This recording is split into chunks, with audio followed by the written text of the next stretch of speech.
Thanks for tuning in to Murder Murder News, your true crime news source for missing persons, breaking cases, survivor stories, and cold cases, plus recommendations for the newest TV shows and podcasts. We want to invite you to join our true crime cult, where we pass our days making flower crowns, but also fight for social justice and hound district attorneys to reopen cold cases. I'm Aurora. And I'm Angelina. Cults are no fun alone, so don't forget to like, comment, and subscribe, and tell all of your true crime friends to join the commune at patreon.com/murdermurdernews. This is the Week in True Crime.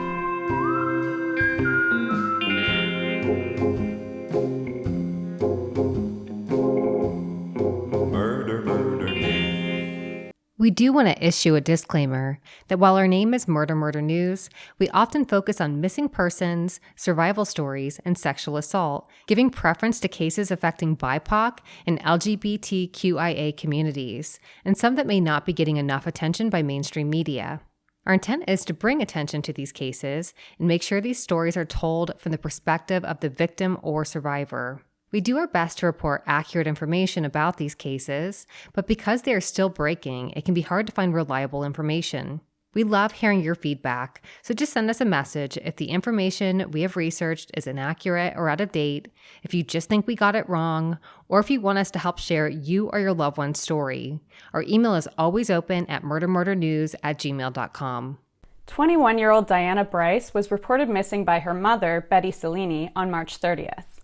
Dianna was described as a loving mother to a 4-year-old boy, and she was 4 months pregnant with her second child at the time of her disappearance. Earlier that day, Dianna had been with her mother at K Laundry, a laundromat in Lansdowne, Pennsylvania. Dianna was last seen when her boyfriend, 23-year-old Justin Smith, picked her up from the laundromat in his car. Justin, the father of Dianna's unborn baby, had agreed to take her to run some errands, including picking up a prescription medication that Dianna took daily for an ongoing medical condition. Betty had mentioned that Dianna seemed distraught that day, but wouldn't tell her mother what was wrong. When Betty Cellini was finished with the laundry, she called her daughter to let her know that she was now heading back home and that Dianna should meet her there. Dianna agreed, then hung up the phone and was never heard from again. As Betty's concern for her daughter grew, she phoned Justin Smith. He told her that the couple had gotten into an argument and Dianna had jumped out of the car and run away. When Betty suggested that maybe she should file a missing person report, Justin became angry and hung up, never answering another phone call. Around 5:30 p.m., Justin's black Ford Fusion was found engulfed in flames in the area of 59th and Florence Street in Philadelphia, and he has not been seen since, though it was confirmed that there had been no driver or passenger in the car when it was set on fire. Some speculated that the couple had secretly run away together. Many suggested that Justin Smith had murdered his girlfriend inside his car, burned the evidence, and then went on the run from police. He allegedly has some family in North Carolina and might be hiding out somewhere outside of Pennsylvania. Others worried that the couple may have been killed by a third party. The picture is finally becoming clearer as we have received some updates on Dianna's case. The first major development since Dianna was reported missing was on April 5th when her body was discovered in a debris pile in southwest Philadelphia. The following day, an autopsy conducted by the Philadelphia Medical Examiner's Office confirmed Dianna's cause of death was multiple gunshot wounds to the head, and the manner of her death was ruled homicide. On the morning of Saturday, April 10th, 21-year-old Lydia Garnett was arrested in connection with Dianna's murder. The young woman's arrest seemed to give some weight to the idea that the couple had both been murdered by a third party until we learned that on April 12th, an arrest warrant was issued for Justin Smith, who has been accused of fatally shooting his pregnant girlfriend. Lydia Garnett, an old acquaintance and now alleged accomplice of Justin Smith, faces charges of arson, criminal conspiracy, use of a communication facility, and 2 counts of abuse of a corpse, one for Dianna and one for her unborn baby. There was some dispute over whether Garnett should be held with or without bail, with the ADA concerned she is a flight risk, but eventually the bail was set at $75,000. Lydia Garnett was released after paying the 10% of that $75,000 that she was responsible for, just $7,500. She is scheduled for a preliminary hearing on April 26th. Authorities are still looking at Justin's torched Ford Fusion, as well as a second vehicle involved in the crime, which is a rental car. And police are still searching for Justin Smith. Anyone with any information on his whereabouts is urged to call the Upper Darby Police Department Detective Division at 610-734-7677. A GoFundMe page has been set up to cover the cost of Dianna's funeral and to start a college fund for her 4-year-old son. We'll post a link to that fundraiser in the details below, as well as some links to our sources for this story. Don't forget to check out our podcast for a closer look at this case, and stay tuned for more details as this case is still unfolding. I do want to give a big content warning on this story because it does involve physical, mental, and sexual abuse, as well as the murder of a baby. 9-month-old Jacob Landin was murdered in April of 1987. No arrests have ever been made in his murder, even though his family absolutely knows who is responsible. Jacob's mother and his brother, Eric Carter-Landin, who hosts the true crime podcast True Consequences, have been fighting to reopen his case for years. And thanks to their hard work, there may be some light at the end of that tunnel. We have Jacob's brother, Eric, here with us to share the story of what happened to Jacob. My father's a Pentecostal evangelist.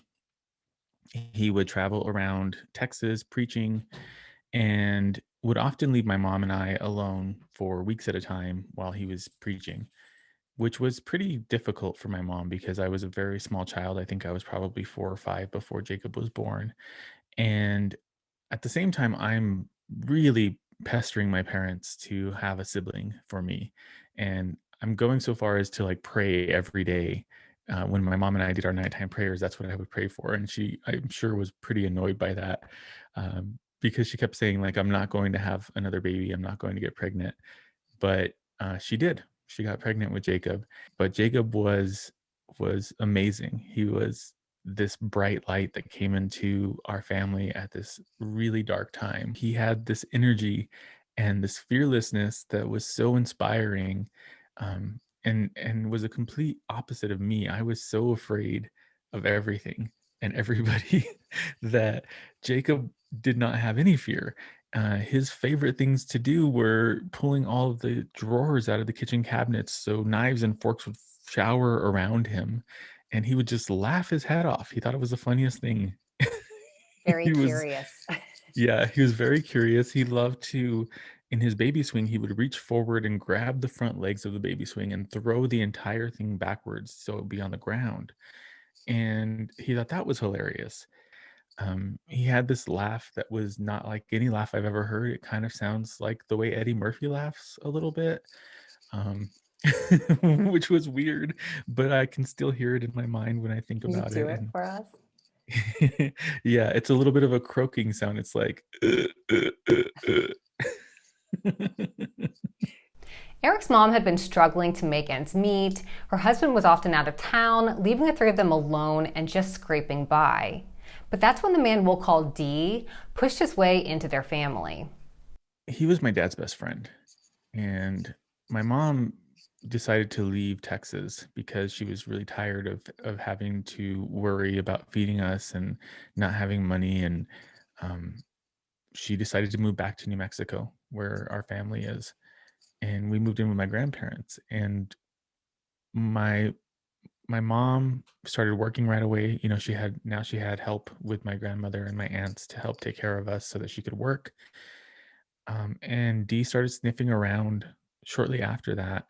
And it's important to know that he has been a part of our family dynamic for a very long time. It's not just the fact that he was my dad's best friend, but his father was the minister of a church that my whole family went to our entire lives.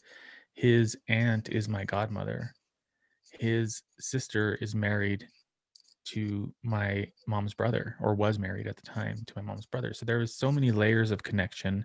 I think it's important to say that because I think there's a misconception about perpetrators of abuse that most of them might be complete strangers. And I don't think that's necessarily true. And it definitely wasn't true in this case. He knew about the problems that my parents were having because he was my dad's best friend and they talked about it. So he starts talking to my mom and kind of stirring the pot a little bit, trying to get her, even further distance from my dad. And he was saying a bunch of stuff, and it was true stuff that he was saying, but he was definitely using it to drive a wedge between them.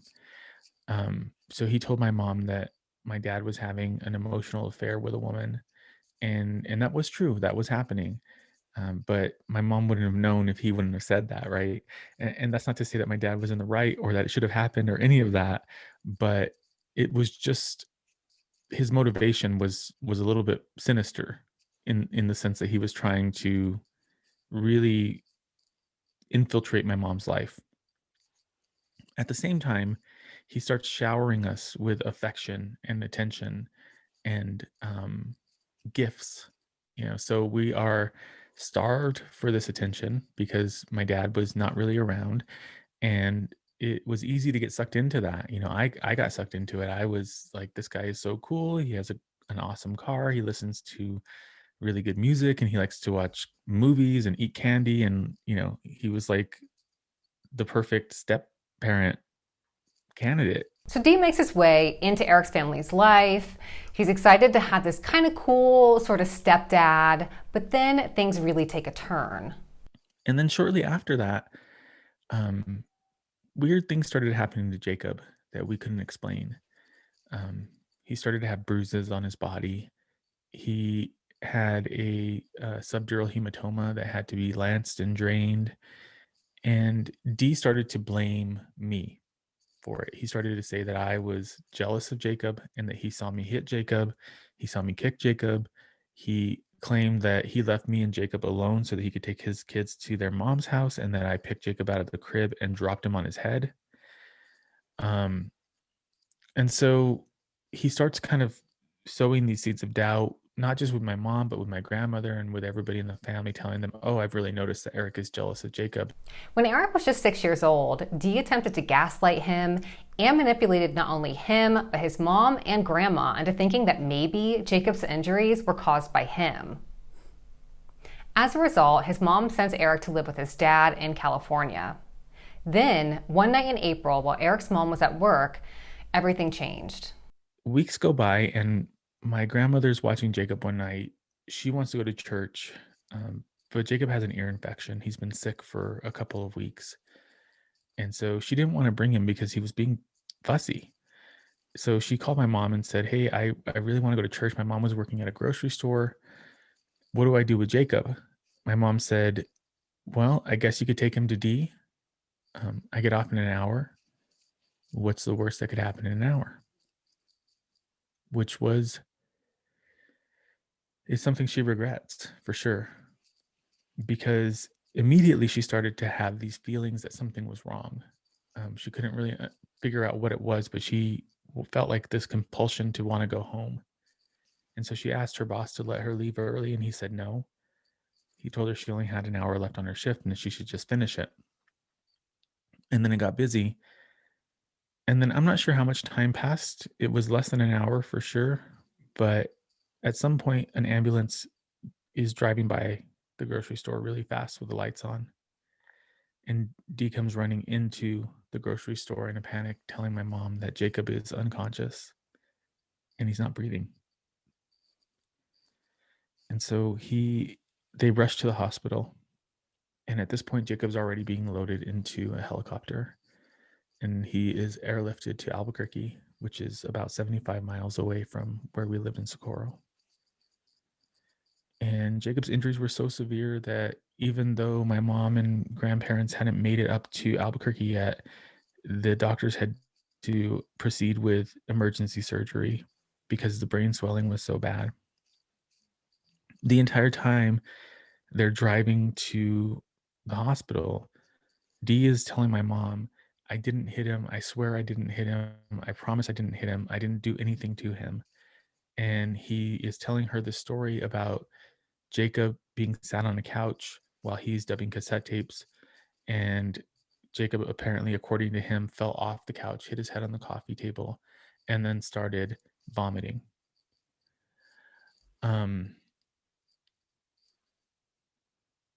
Jacob didn't make it through surgery.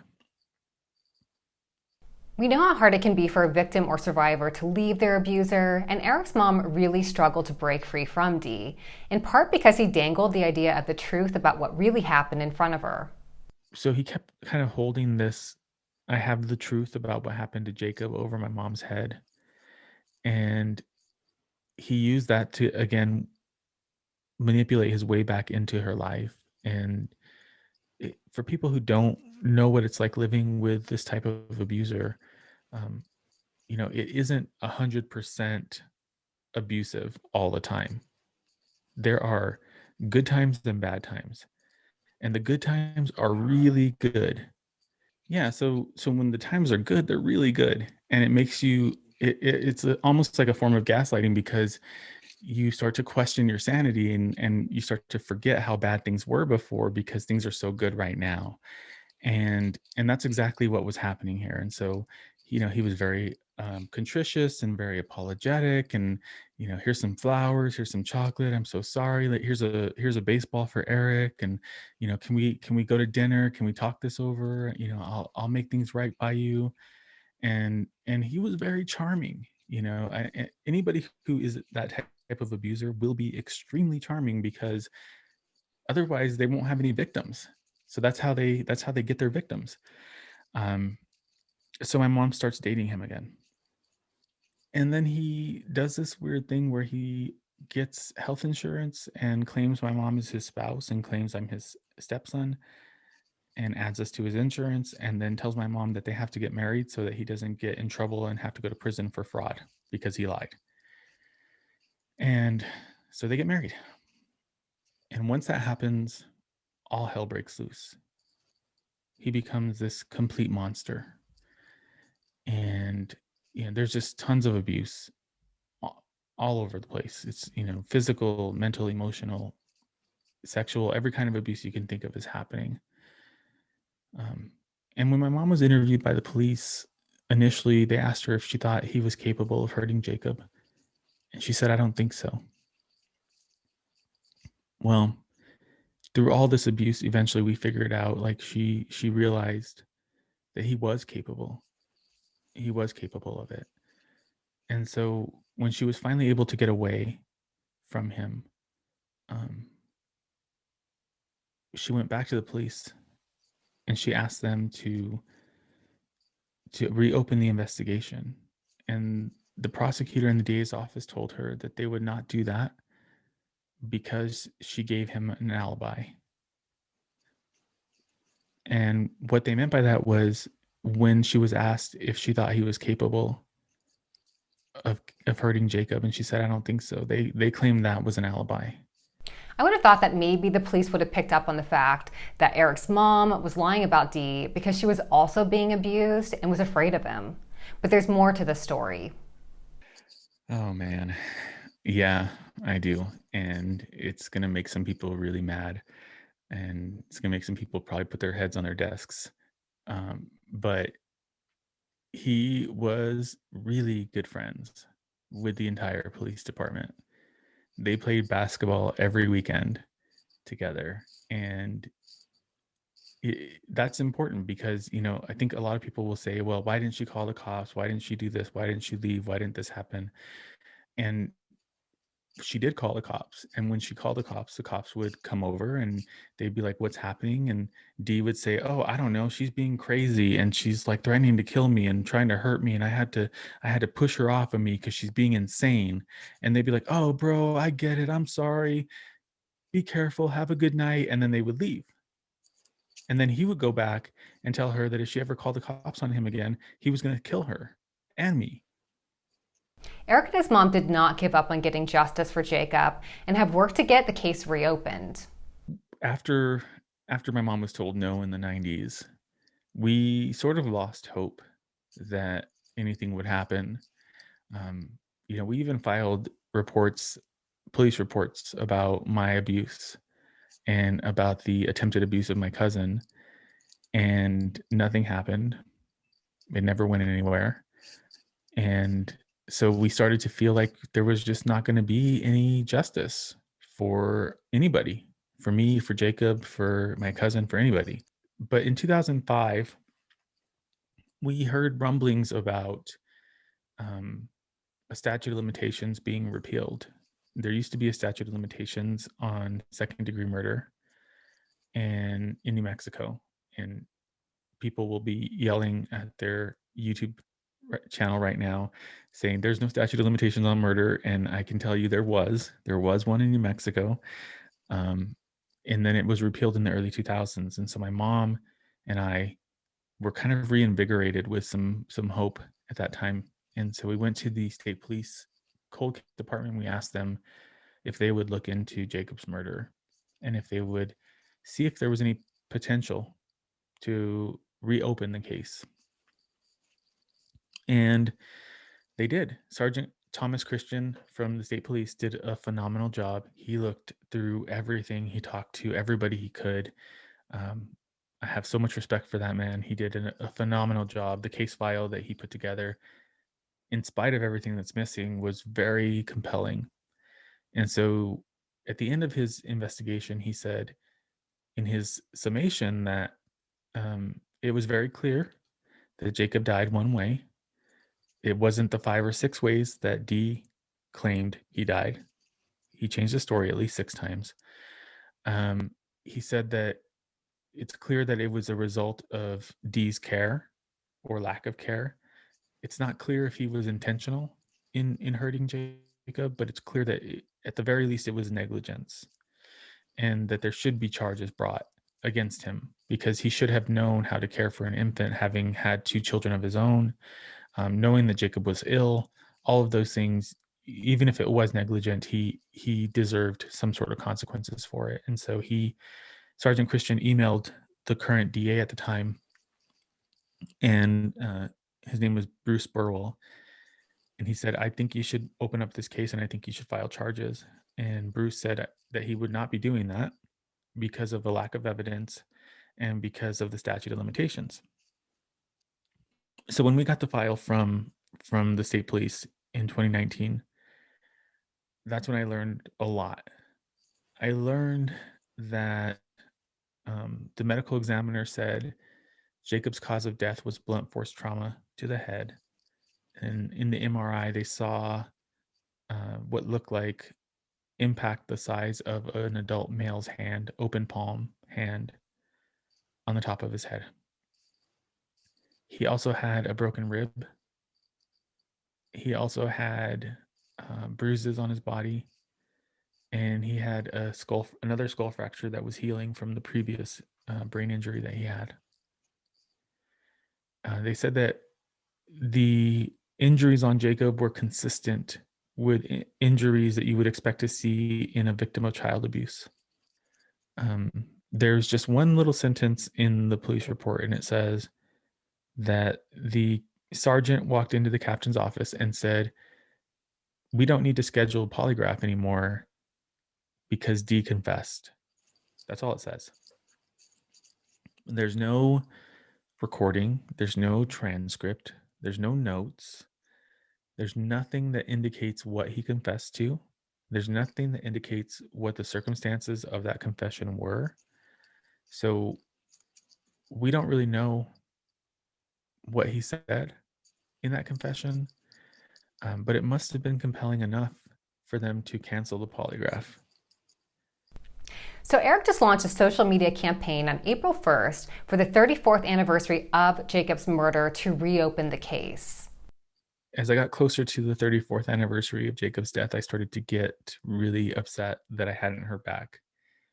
And so I was talking with a friend of mine, Aaron, from Sipping on Some Crime podcast.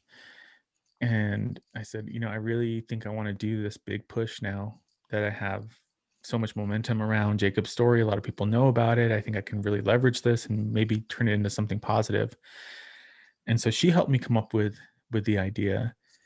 And it was brilliant. I loved it right away. And so I decided to go forward with it, and I asked Kendall Ray and Sarah Turney and everybody for help getting the message out there for me so that we could get as much of a response as possible.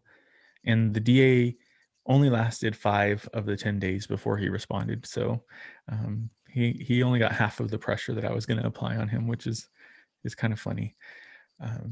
I can't talk about what the response was, but I can tell you that I do have some hope that something could happen in the near future. We'll have more of our interview with Eric about Jacob's murder and his family abuse on our podcast, which is also out today. Also, stay tuned because we're about to chat more with Eric about his true crime podcast, True Consequences, up next. We have Eric back from the podcast True Consequences to take a deeper look into the inspiration behind your show. Eric, thank you so much for being here today to share your brother's story and for not giving up on getting justice for him. One of the things I love most about your podcast is that you often focus on cases that involve domestic abuse, as these cases definitely do not get enough attention.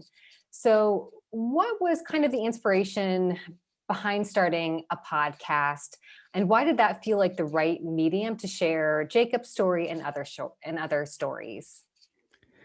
So this is going to be a long diatribe, and so I apologize in advance. But I think it's important to hit all the whole steps in the process for me. So, Jacob's death was a bit of a mile marker in my life, and in my mind as it relates to justice in New Mexico as well.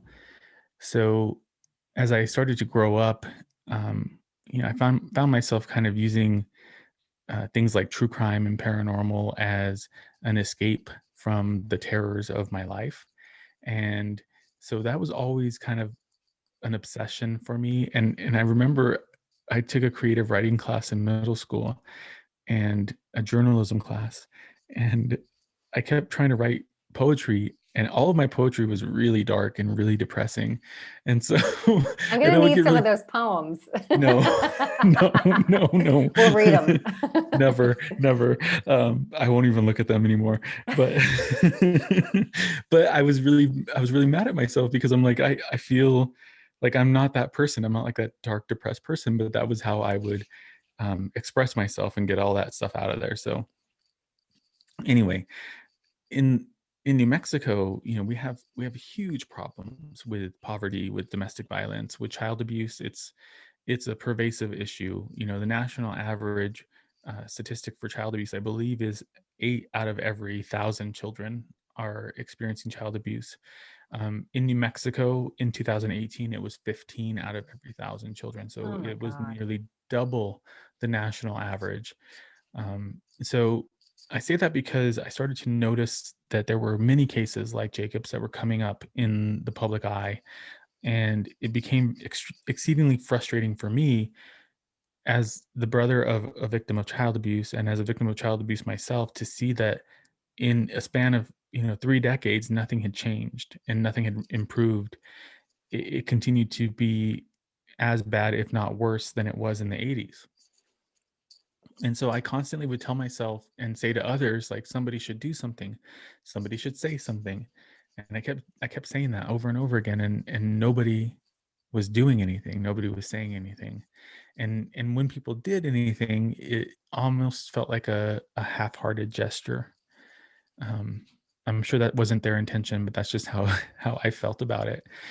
So around the same time, I really got into podcasts as a listener and started listening to, of course, true crime and paranormal and anything macabre, because that's who I am.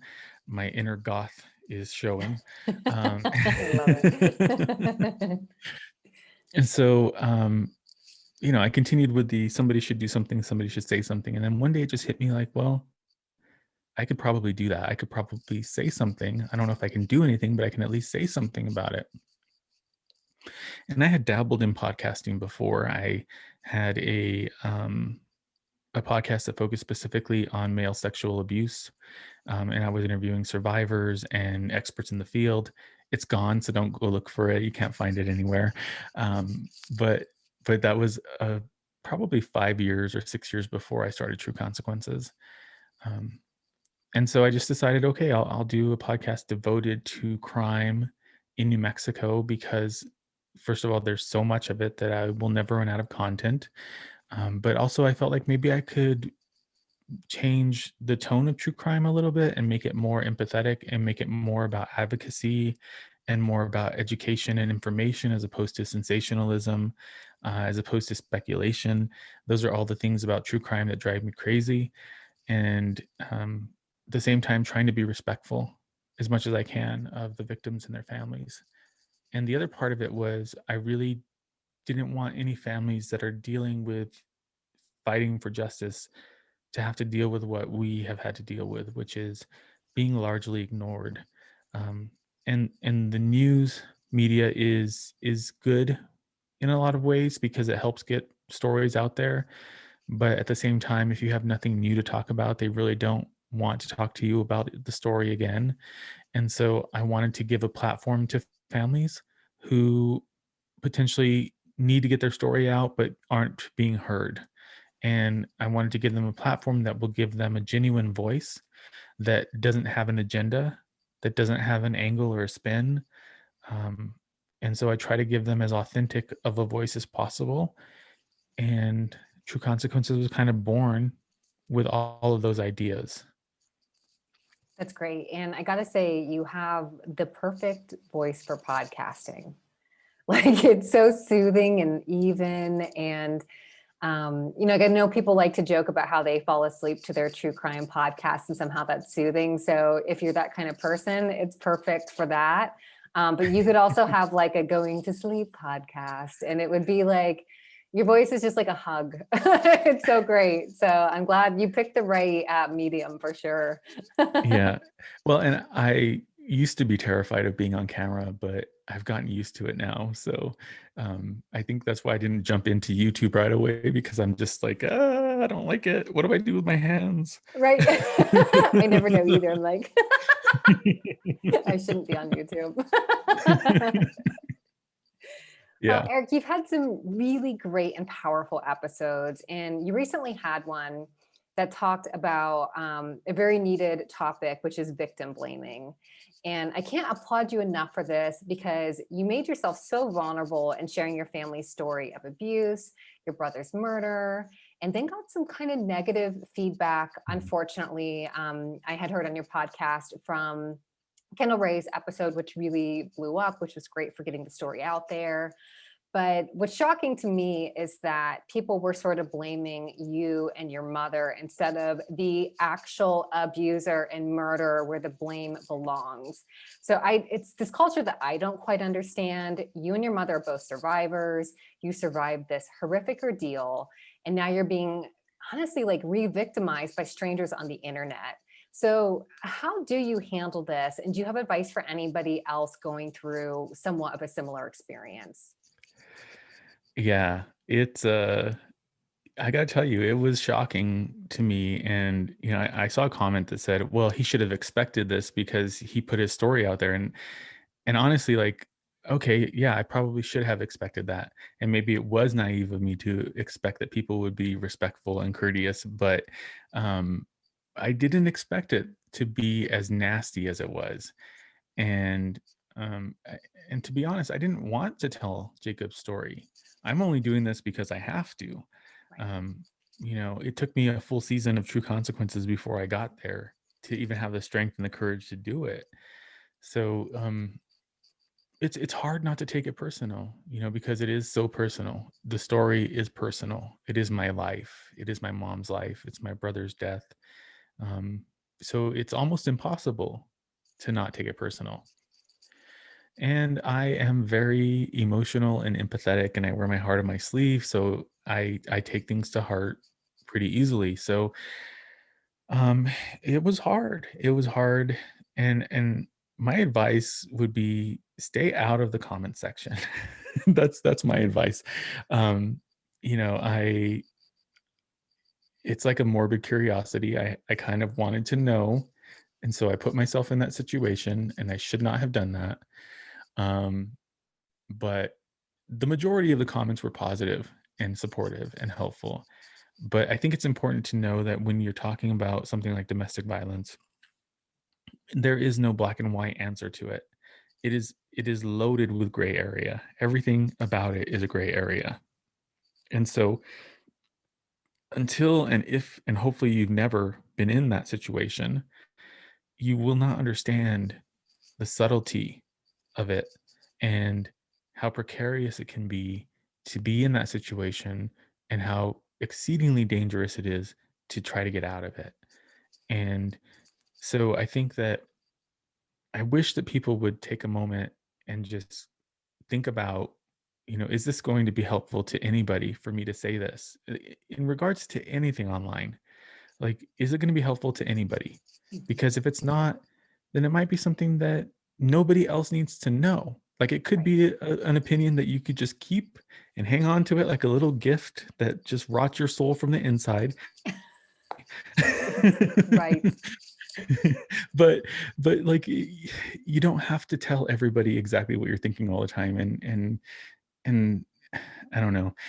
I was very frustrated. I was very upset by it. The anxiety that it caused me was severe.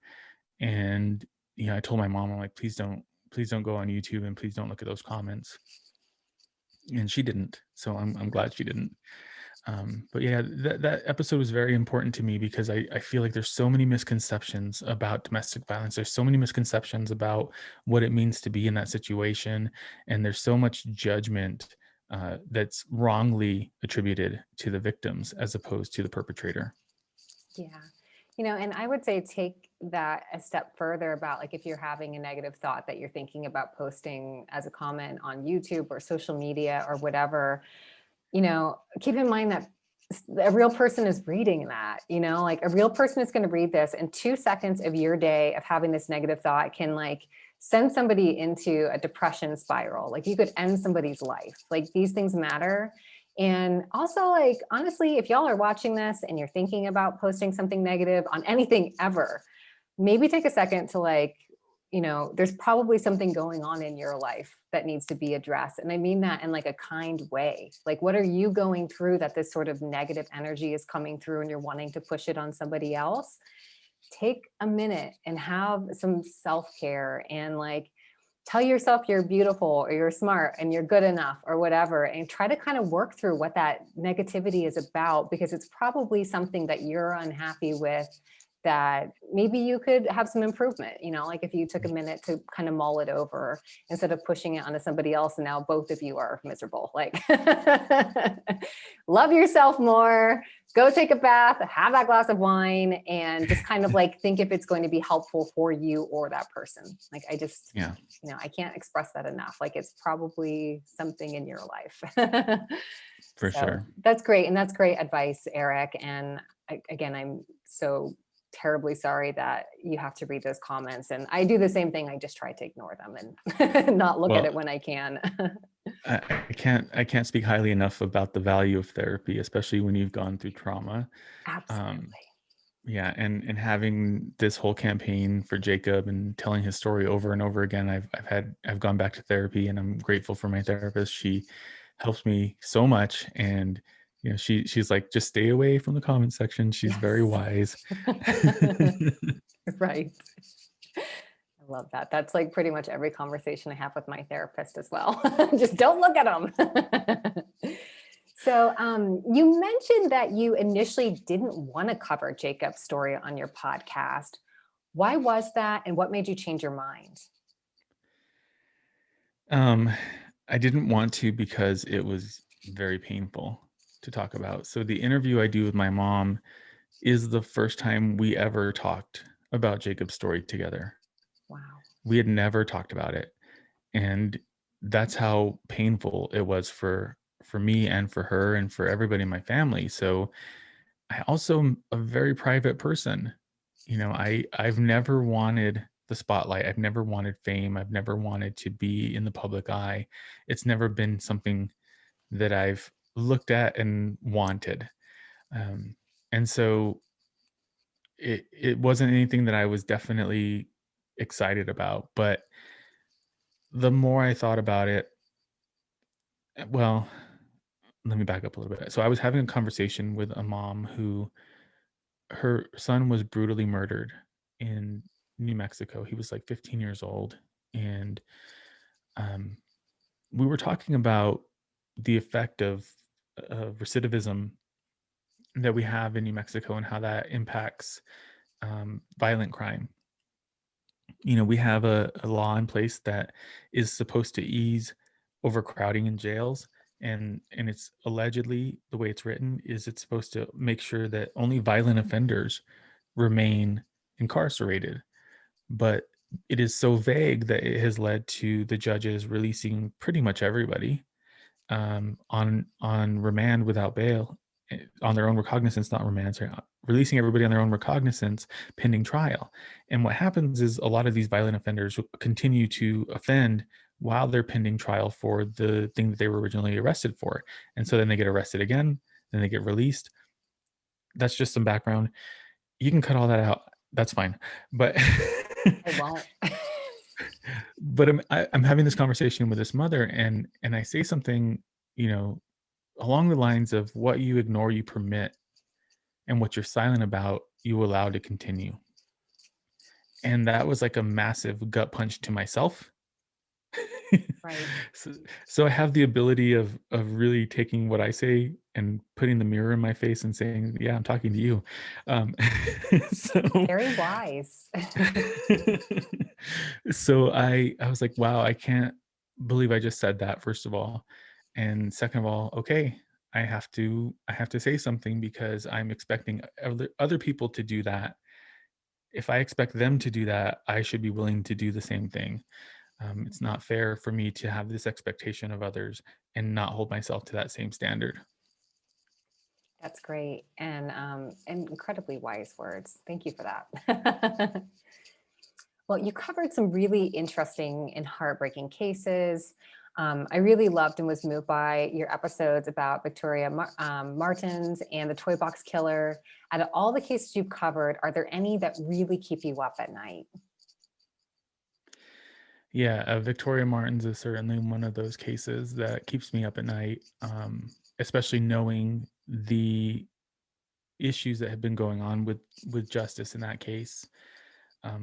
When one of the main suspects involved in her murder and abuse is, again, out on his own recognizance pending trial, knowing that a judge saw fit to remove the restriction of contact with children from his release terms, those things keep me up at night. I worry about what other atrocities he may be committing against other innocent victims.